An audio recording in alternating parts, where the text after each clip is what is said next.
So this was sent to me late last night, and I just had to comment on it. So they're talking about WrestleMania in Vegas tickets for next year. I've been talking about how WWE has price gouged wrestling fans for years.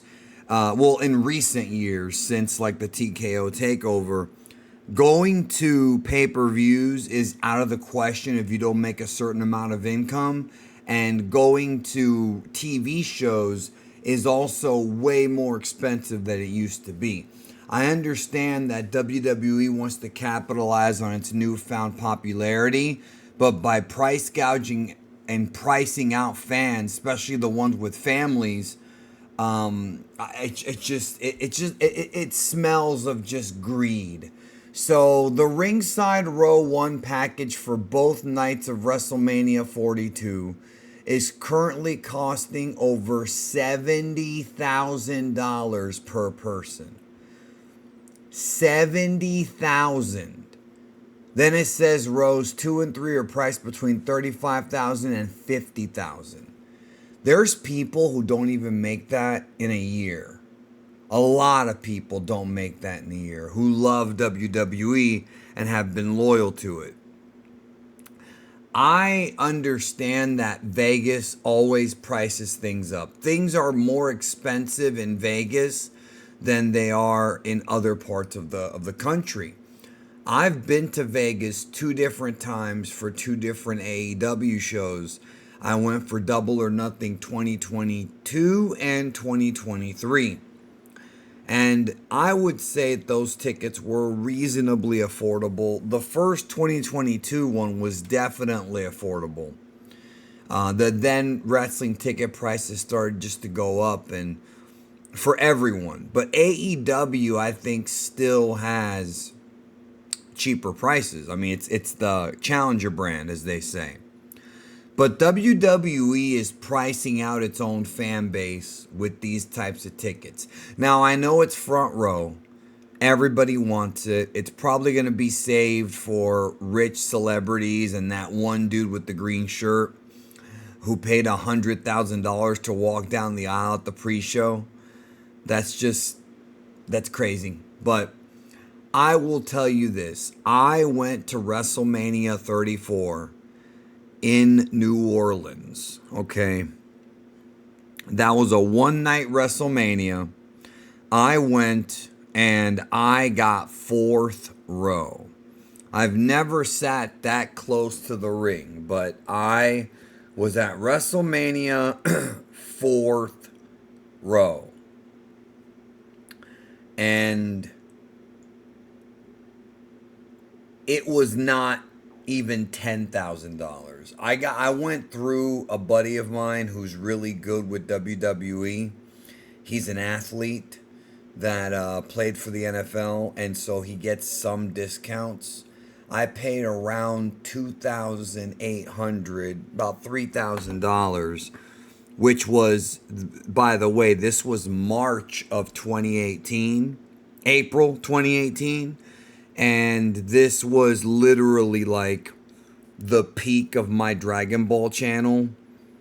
Like March of 2018 was like the best month I've ever had on YouTube, even to this day. Like that was a very special month. Some of them came close, but that one was something else. I don't even want to tell you how good that month was. So I really had no problem paying the $3,000 for fourth row, and I almost went back to do it again because he found tickets to WrestleMania 40 night 1, but he wasn't going to go to night 2. The night 1 ticket was 10 grand. This is for 2 years ago in Philly. It was 10 grand, and I was thinking about whether or not to pay it. It would have been third row this time, third row. But I wound up not going because I wanted to get both nights, not just night 1, right? Now, yes, I could have bought a cheap ticket, but I don't see the reason of going to a stadium show and buying a cheap ticket. I think you should treat yourself as best you can. And if you're going to do WrestleMania, do the best that you can. Nosebleeds now for WrestleMania are up in the high hundreds to low 1,000.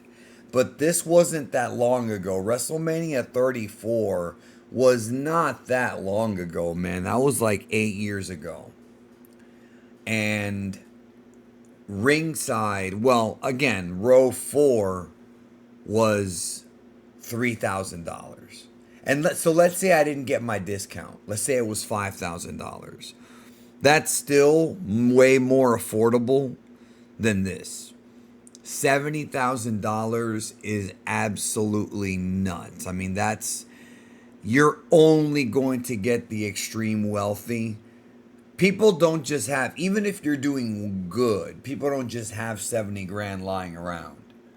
They don't. And now with WWE announcing officially that they officially announced that the WrestlePalooza pay-per-view is going to be on ESPN and that the Peacock deal for live shows is over. It's already over. That's a big surprise. They just added this show last minute, and it's going to be on ESPN.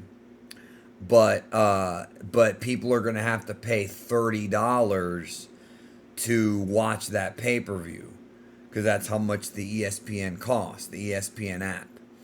Now, there is an alternative. What you can do is get a cheap VPN. There's some pretty inexpensive ones out there.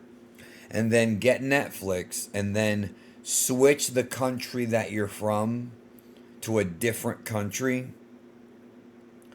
And then when you switch to a different country, you will access international Netflix. And when you access international Netflix, there you're going to get access to the WWE PLEs that are playing everywhere else. Because remember, the ESPN deal is just America.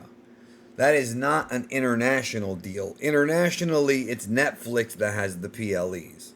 So that's where you're going to want to go. You will save the most money.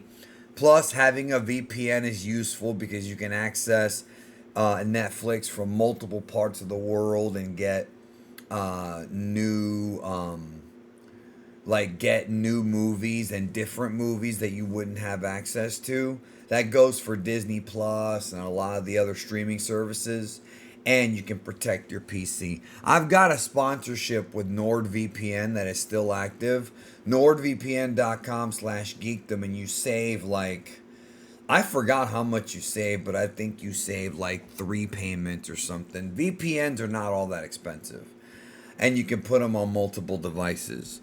And it's way cheaper than paying $30. So I'll leave a link to that NordVPN.com/geekdom in the description. But man, this is unfortunate for people wanting to go.